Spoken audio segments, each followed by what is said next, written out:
I want to welcome you to another video drasha. This week's Torah portion is Chayei Sarah. And we see in this name of the Torah portion some irony, because Chayei Sarah means the life of Sarah. And yet this Torah portion begins by talking about the death of Sarah. I think that this kind of irony we see perhaps in the fact that sometimes we call a cemetery a Beit HaChayim, a house of the living.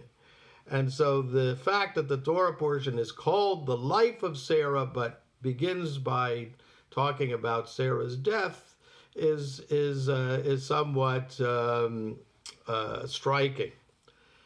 And Abraham mourns for Sarah, but the Torah really only takes about one verse to say that Abraham mourned and he eulogized Sarah. And then it goes on to say, and Abraham got up, and he got up to acquire a burial place for Sarah. Now, this acquisition of a burial place for Sarah has an importance that goes far beyond simply acquiring a burial place for Sarah. Because let's take some consideration of where we are in the story. After all, at the beginning of the Abraham narrative 2 Torah portions ago, it began by Abraham being told by God to leave his country, leave his family, and to go to a new land, a place where he does not know.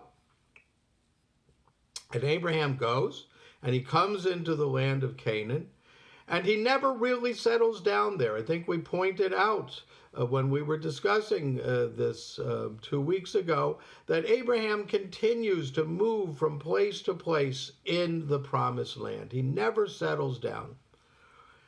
And so much that in this week's Torah portion, when he is trying to acquire a burial place, he says, Ger v'toshav anochi imachem, which means I am a resident alien among you. And so it's interesting to see that Abraham does not consider himself a citizen of the country. He sees himself as a kind of temporary resident, a ger v'toshav. And so by acquiring this burial place for Sarah, and ultimately this is where all of the patriarchs are going to be buried except for Rachel, Abraham is finally acquiring a piece of land in the land of Israel. Up until this point, he had not 1 square inch of the land of Israel that he could call his own. And I think that also explains some of the details in this week's Torah portion. Because what we see is that when Abraham says to his neighbors, he says to them, I need a place to bury my wife, they immediately tell him, look, whatever you want, bury her any place you like. He says, no. He has a particular place in mind, which is a field that has the cave of Machpelah in it. Remember that in these days, burials were done in caves, sort of in catacombs. And so there is a field that has a cave on it, the cave of Machpelah, and Abraham asked his neighbors, the Hittites, to entreat Ephron to sell him this piece of land. Well, immediately Ephron jumps up and says, take it. Don't worry about it. Abraham insists, no, I want to buy it. And they haggle back and forth. And it really is, again, a kind of irony, I would say, that they are haggling. And, if you've ever been in Israel, or if you've ever been any place where they have markets where people haggle over the price of things, this is quite unusual, because Abraham and Ephron are haggling, but here the seller is saying, here, take it. And the buyer is saying, no, I want to pay for it. And they haggle back and forth. Well, eventually Ephron gives out a price, which actually is an exorbitantly high price for this piece of land. And Abraham jumps on it right away. I'll take it. I mean, again, it certainly is striking that he makes no effort, which is what you would have expected, I think, to negotiate over the price. No, as soon as Ephron throws out this exorbitant price, Abraham says, I'll take it. And not only that, but he pays him on the spot. And the Torah goes out of its way to say that Abraham paid him in a currency that was acceptable to all merchants. So what's going on here is that Abraham realizes that he is acquiring a piece of land, a parcel of land in the promised land that God told him his descendants would inherit. He is now acquiring a piece of land, and he wants to do so in a way that is beyond any question. He doesn't want to get it as a gift. And he is willing to even pay an exorbitant price for it. He doesn't want to haggle over it because he doesn't want somebody to be able to come back at some point and say, oh, Abraham, you really took advantage of this guy, Ephron, you know. And so Abraham wanted to make sure that this purchase would be beyond any question. And so here we are at this point in the story that Abraham now for the first time actually owns a piece of land in Israel. The main part of this week's portion deals with Abraham's plan to acquire a wife for his son Isaac. Let's remember the last time we saw Isaac was at the Akedah, and Isaac did not come back down the mountain with Abraham. And really, we haven't seen Isaac since that incident. He will eventually come back in today's Torah portion because Abraham, now that he's acquired a piece of land in Israel, he now worries about passing on this inheritance to the future.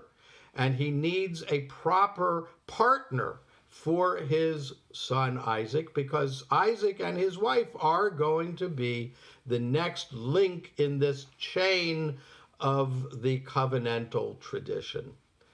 So Abraham sends his servant, who's probably Eliezer, up to Abraham's old home in Haran, where his family is still living. That's where he sends his servant to go get a wife for his son.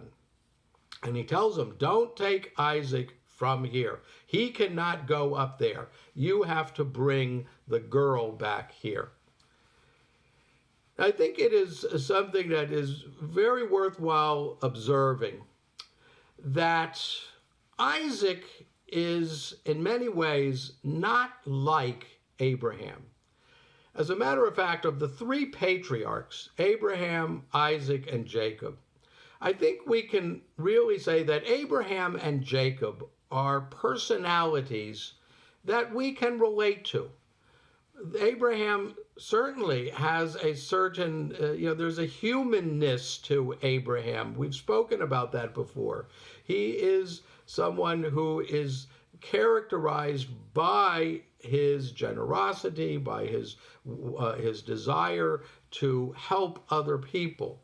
And Jacob as well, as one of the patriarchs, is someone that I think we can relate to as a human being. Isaac is really a kind of very remote figure.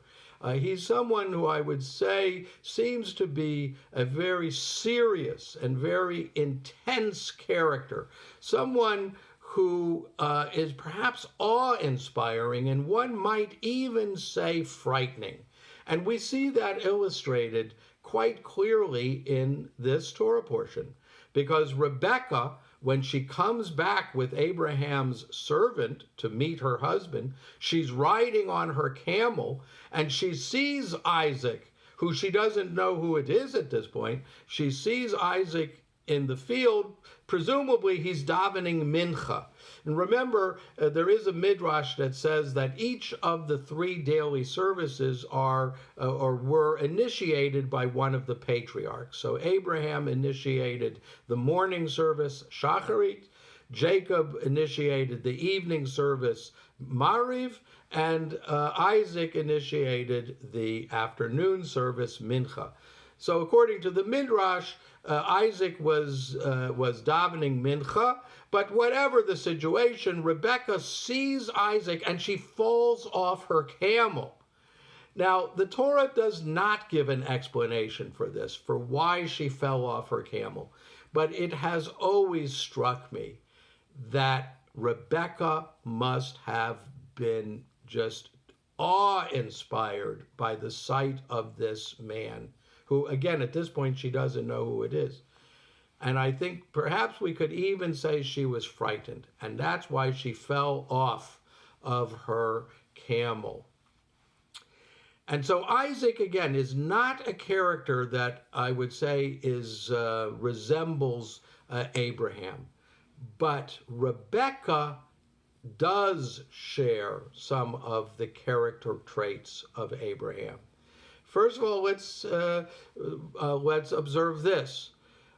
Abraham, as we know, had to leave his family, his homeland, and to go to a strange place in order to enter into this covenant. Well, Rebekah faces the same situation. She has to leave her family, her homeland, and to go to a new place in order to be a part of this family that is going to be the continuation of the covenantal tradition. And notice, by the way, the Torah doesn't just assume that she agrees. She says so explicitly. They ask her, do you want to go with this man? And she says, yes, I will go. Now remember, Isaac was never faced with this challenge. Isaac is the only one of the 3 patriarchs who never left the land of Israel. He was born in Israel and he died in Israel.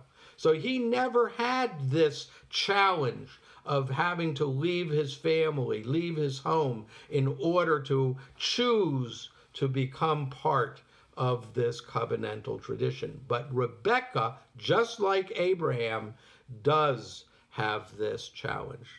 The other characteristic that we see is what is the test that Abraham's servant comes up with in order to know who's the right girl? You know, he comes to the place, he says, how do I know which girl here is the right one for my master Isaac? So he says, here's what I'll do. The one that I say to her, pour me a little water, and she says, I will pour for you and I'll pour for your camels. That's the girl. That's the one that was intended for Isaac. Now, really, what is this test about? It's about generosity, about generosity of spirit and hospitality. If the one who says, I will pour for you and I'll pour for your camels, that shows that spirit. And of course, that very much is the character of Abraham. We saw in last week's Torah portion how Abraham really exemplifies the trait of hospitality. He took in the strangers who were wandering by last week, and he runs around trying to provide the best things for them. And Abraham is called the Av HaChesed, the patriarch of kindness. That is Abraham's greatest trait. And we see that this is precisely the test that Abraham's servant devises in order to be able to choose a wife for Isaac. And Rebekah, besides just this, also she says, when Eliezer asks her, do you have a place for me to stay? She says, oh, of course, come home. We've got place for you. We've got place for your, and we have food for you and for the animals and the like. So we again see how Rebekah, without hesitation, really exemplifies this trait of hospitality, which is very akin to Abraham's character. And so really, in a lot of ways, Rebekah is the continuation of Abraham, even more than Isaac is. And I want to just end by pointing out another irony. I just mentioned that Isaac was, I think, the most serious, the most intense of the three patriarchs. And yet his name, Isaac, in Hebrew is Yitzchak. Yitzchak means he will laugh. Now, here I think this is an example, again, of irony, of the fact that irony can sometimes highlight something that we want to focus attention on. And the fact that Isaac's name is he will laugh, and yet that's the last name that I would have thought of giving to this particular patriarch, I think really is meant to focus upon precisely the fact that Isaac is this kind of super serious. He's definitely not the guy who would have said, oh yeah, come on in, and pat you on the back and so on. That was not Isaac. And yet he's the patriarch whose name is he will laugh. So I want to wish everyone a good Shabbos. I hope everybody is staying safe. And I hope you will read this week's Torah portion and that these comments will provide you with some insight into it. So have a good Shabbos.